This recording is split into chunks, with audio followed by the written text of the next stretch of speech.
Right, so hello and welcome back to the real life magical collection, where today we are making some new additions to our real life lineup. But before I show you those, we've got some couple of in-house updates to do. Hi, how are we all doing? You may recognize these as some of the custom sets. If not, I recommend checking out some of the other Lego Zelda content on the channel. Today, King of Ride Lines remains unchanged. However, Monk Raz Kosher and the Land Guardian have had a couple of sizable updates. The most noticeable, of course, being that the stickers have been all completely redone.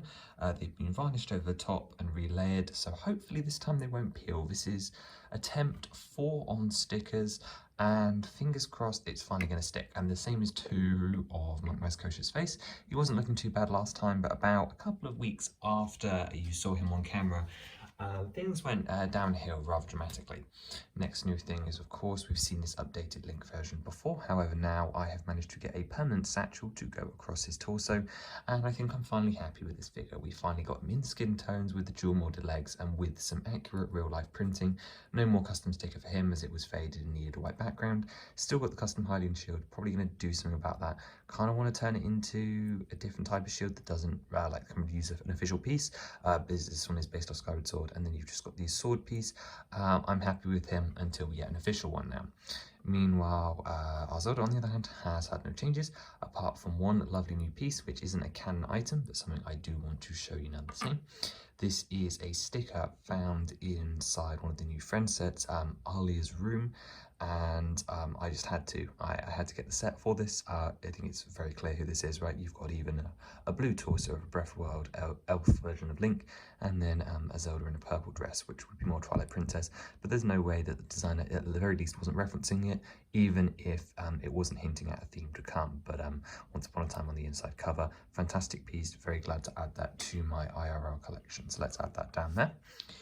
More importantly, the last couple of custom sets have inspired a couple of orders, and it is bringing in some new items from my custom sets into the real world, and that begins here with this blob. Now, he's missing his printing yet, but I'm sure all of you know what it is. It is a green version of a choo-choo. It's currently the only version of the choo-choo that you can build in real life due to the limitations of the splat piece in particular, only coming in 4 colours of dark bluish grey, purple, green, and medium azure. 3 of which are viable choo-choo colours, such as the medium azure, where this cone piece here isn't available, and purple, where I believe it is the top that isn't available.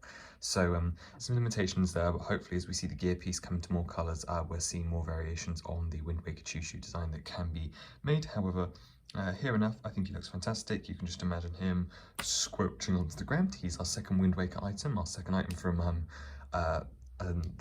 the Great Sea sets. However, I never actually made this specific colour in one of the sets. I will be doing eyes. I'm just ordering some white back decal paper, so I'm sure that will be its own video in a couple of months, but I finally got the pieces for him. Moving into a more recent set, so from one of the oldest to one of the most recent, I've got a couple of bits from literally the last one I showed on the channel. So I have the minecart here from Skyward Sword, the Linear Mining Facility. This came in the Ancient Machines Battle Pack. Please do check that out if you haven't already. It's the exact same build, no modifications needed. You've got the glowing lights on the interior, the layered colours. I just thought this was a really striking build, and it was only going to cost me like less than £1 to get the pieces for. Simultaneously, I also got a time shift stone. The design was moulded a little bit from the original set, where I actually changed this blue piece to a chi piece, which is significantly more common and white one, actually available than the gunmetal grey one. And I did that to make this more of an exposed time stone. So once again, just like the real set, you could either set that down in there, so as if it is powering the cart, or if you bear with me, let's get rid of Link's accessories. We'll have to for the next build anyway. We can get him in here and sit him down. His satchel is going to be in the way, so let me just slide that up on his waist. There you go. And there is, well, quite a wondrous sight, to be honest. It's Link in a minecart. Another one of these. Oh, this one's not iconic, but you know, it's another vehicle for him to sit in or stand in, just like the King of Red Lines, and another one you'll see today. So our Skyward Sword Link is truly starting to get around here. He's developing a lot more like playset style things he can go around on. But the build that really inspired all of this order was the beamos. I loved this when I designed it for this custom, and even though the parts were not all available, specifically the ears, we'll talk about them, I was determined beyond anything to find a compromise. Now, for those of you questioning, I didn't buy the tan pieces so I could change out the greys. Depending on the poll result, I'm going to post the poll on the community tab at about the same time this video comes out, so please keep checking back for that. Please vote. I think it looks incredibly different in real life, so make sure you pick your right choice, whether you think the beamos looks better with the tan pieces or without, using the grey for more detail. The big difference here, of course, was I made some modifications that just made the head look a little bit more like the thing in game, and then I had to change up these because the bar pieces were available in red, but these pie pieces here, the half variant that appeared last summer in the Mario lineup has not yet come in turquoise. When it does, I'll be changing it out because I do prefer the original design. However, this illegal building technique of slipping a tile between a clip works perfectly for now, and I'm just beyond happy to have him in the collection. He's one of my favorite enemies. One of my favorite designs is Skyward Sword. I just love it. Yeah, this is fairly Skyward Sword biased. Now, I know what you guys are thinking. This is the real reason I'm making this video. I didn't want to show this. We have got 2 more builds to take a look at. However, before I show you this one, I wanted to bring up the subject of instructions. Instructions are coming now. When I do my instructions, I only ever do them after I've built the model in real life. So I design it digitally and then I buy the pieces and I test it. And that is because I truly believe in only giving you models that I myself would be happy with. Now, the reason we do this is because in studio, you cannot test things like model stability and so on. So when I built Monk Kosher, in order to make sure I could sell him as instructions, I first had to build him and make sure that he would actually stand upright. Now, those of you that watch the video on this guy know that he has an ability to fall over, which is the compromise. So he became a display model and his instructions are nearly done. I'm just refining the building process. Once again, when I want to sell you guys instructions, I don't want you guys to feel like you're in a bad position. So I will be including these stickers and I'm trying to refine the instructions to make them as nice to follow and most sensical as possible. So he in particular will be coming very, very soon. He's almost ready to go and his instructions will be available on my Rebrickable page, which I'll be linking and making a community tab post about in the time.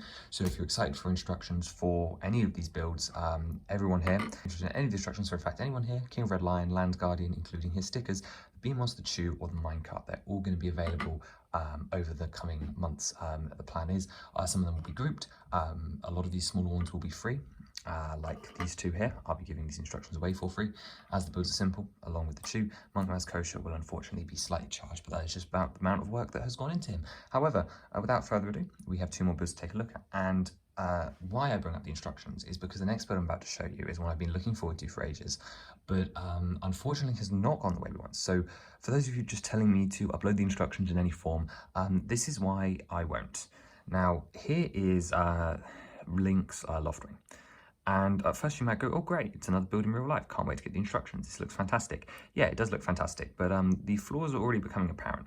Now, this model in particular was designed not with play, but with play and display in mind. And the first thing that you might think is, well, we'd want to sit our Link on the back.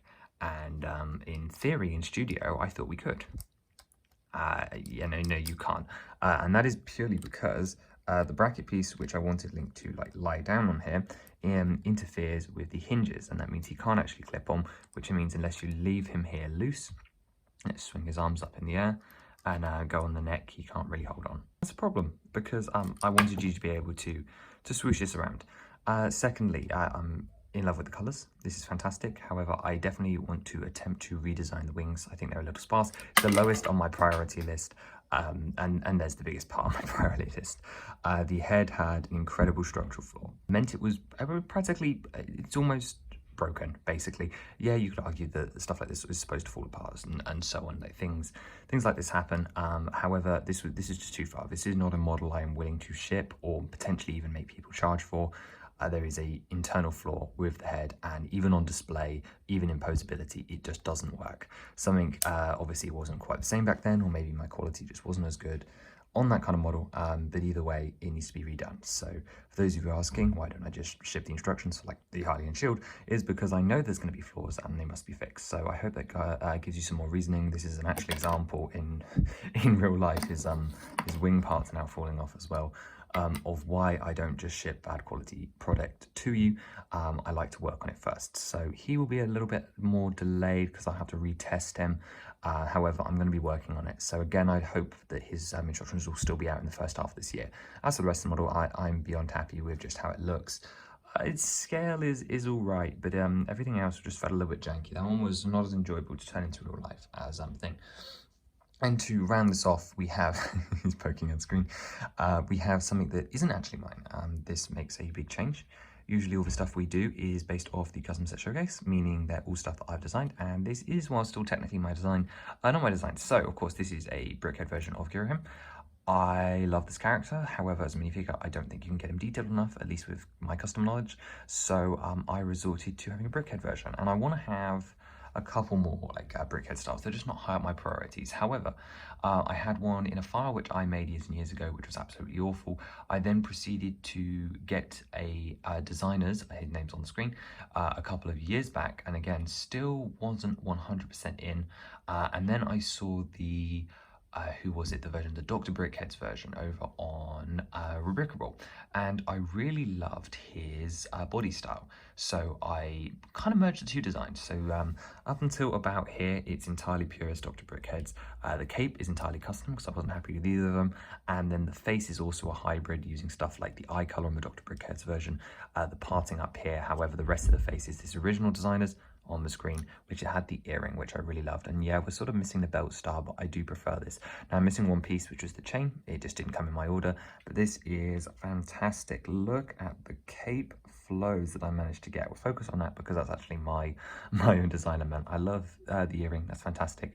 And the way that the hair just flows, and fantastic character, and the first of my Brickhead collection. I am very glad to add him to the Skyward Sword lineup.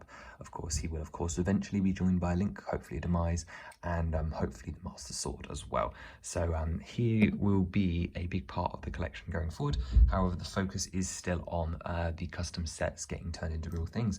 Now there are lots more I'm looking at. I wouldn't expect any of these anytime soon. Now I'm sort of taking a back foot now with turning builds into real life because I've done a lot of them over the last 6 months. So unless I make anything absolutely fabulous or have a complete change of heart, I think the next ones will probably still be a redo of the Korok Forest. However, instructions for the Korok Forest Master Sword pedestal are actually on the way anyway, because I have the pieces in my loose collection to be able to at least recreate it for the time being.